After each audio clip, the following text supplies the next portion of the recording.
Hey guys, Justin Williams here with Dirt Time Adventures and Trailblazer Survival School, and this is part 2 of the Wikiup. Hopefully you guys enjoyed part 1, so I encourage you guys to stick with me, and we're going to work on the Wikiup today.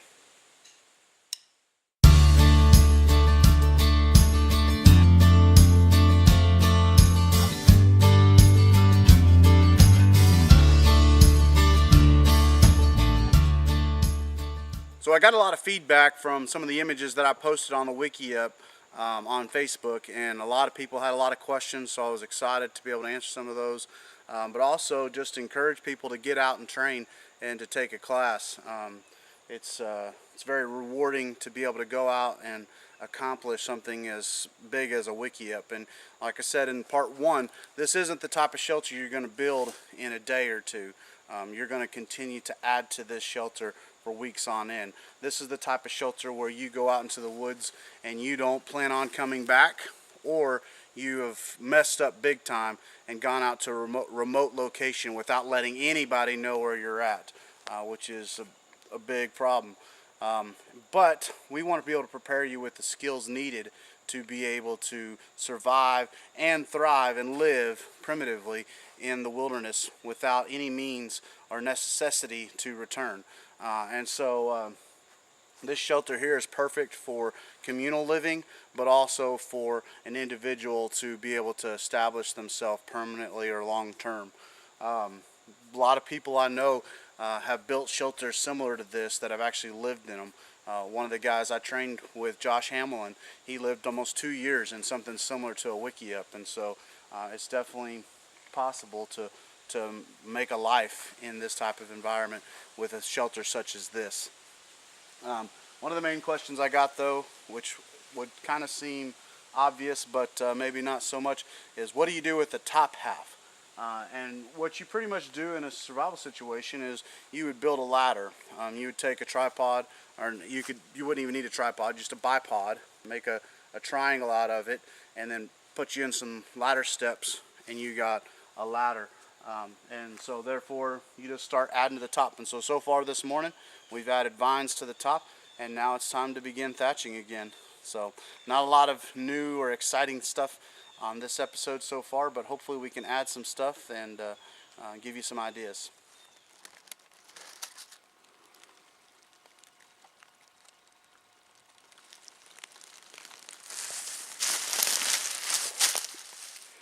This tree here is a perfect example of the type of cedar that I would highly encourage you to harvest. This is the top of the cedar has broke, leaving the tree vulnerable for bugs and it just to die. It's not gonna have the photosynthesis, and it's not gonna absorb the nutrients it needs since the top has been broke over. So this here is a perfect candidate for harvesting for thatching material.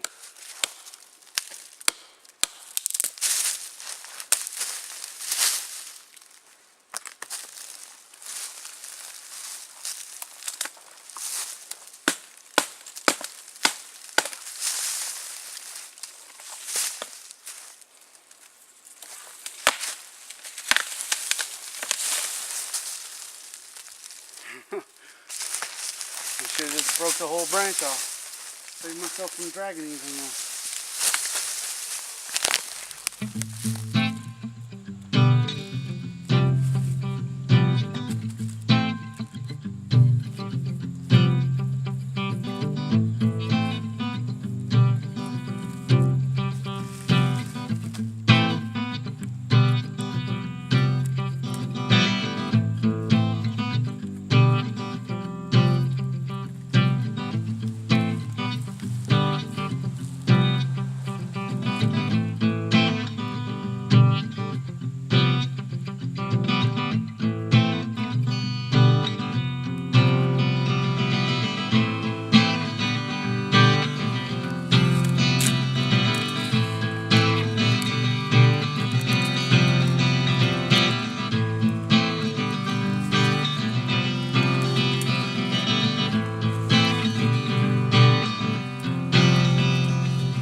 I didn't get very much footage today.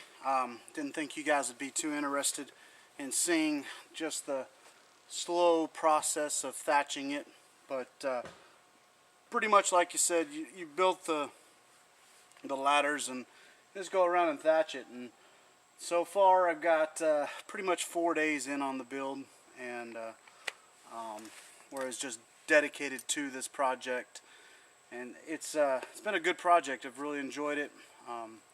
Got a lot of other stuff I need to do still, so stay tuned. I was hoping to get more done today than I did, but when you start going up in elevation, it's a lot slower process. But hopefully you enjoyed seeing the progress of the Wikiup and seeing it going up. I'm probably going to do a third part where we just pretty much deck it out and put in the fire pit and the lofted bed and show you guys that. And be sure to continue to show your support by sharing and subscribing. And I'm tired, guys. A long, hard day. Is a little bit hotter today than normal, but work hard to put out videos and work hard to create great learning environments and great learning spaces. And hopefully I'll get an opportunity to have you out and be able to spend some time with you. As far as the Wikiup goes, though, just keep in mind, as you are contemplating a shelter structure, ask yourself a few simple questions. And that's really what I want to close today's part 2 video with, is what type of shelter do I need? And a few things I want you to consider. One is the season in which you are in. If it's a hot summer season, then you can get by with a Wikiup. Just keep the door open, and you could even remove a section to have some cross breeze, or have 2 entrances, one on the front and one on the back. So you just got to ask yourself, what are the temperatures like? Is this shelter modular, which means I can do different things with it. I can change it up. And so those are some things to consider. Also understand and ask yourself, how many people do I have in my party? How many people do I anticipate needing to shelter in a true survival situation? Because those are the things that you need to ask when considering building a shelter. We don't often think about how important dead air space is, but when you're talking about layering insulation with debris and materials, you really realize real quickly how important dead air space is in shelter building, and we go in depth with that as well. So I highly encourage you. There's a lot you can learn just by, I get people all the time, oh, I can learn that for free, I can go out and do that and learn it and practice it for free. The amount of time that you will save and the amount of information that you will gain, knowledge you'll gain from attending a class is going to be astronomical. And you're going to gain more insight, and you're going to develop in your skills at a much higher rate than someone who's out trying to learn it on their own. I'm not knocking those guys. I was that guy for 3 or 4 years, probably 4 years. But I've learned more in the last 2 or 3 years of training with other schools and other people than I did the entire 4 or 5 before. So I guarantee you there's at least a 3-year learning curve. So definitely don't hesitate to hit me up. And you know, we work with people. If maybe money's an issue and you're a little tight on finances, you know, holler at us. We can work out a payment plan. Don't let that hesitate you from getting out and taking a class.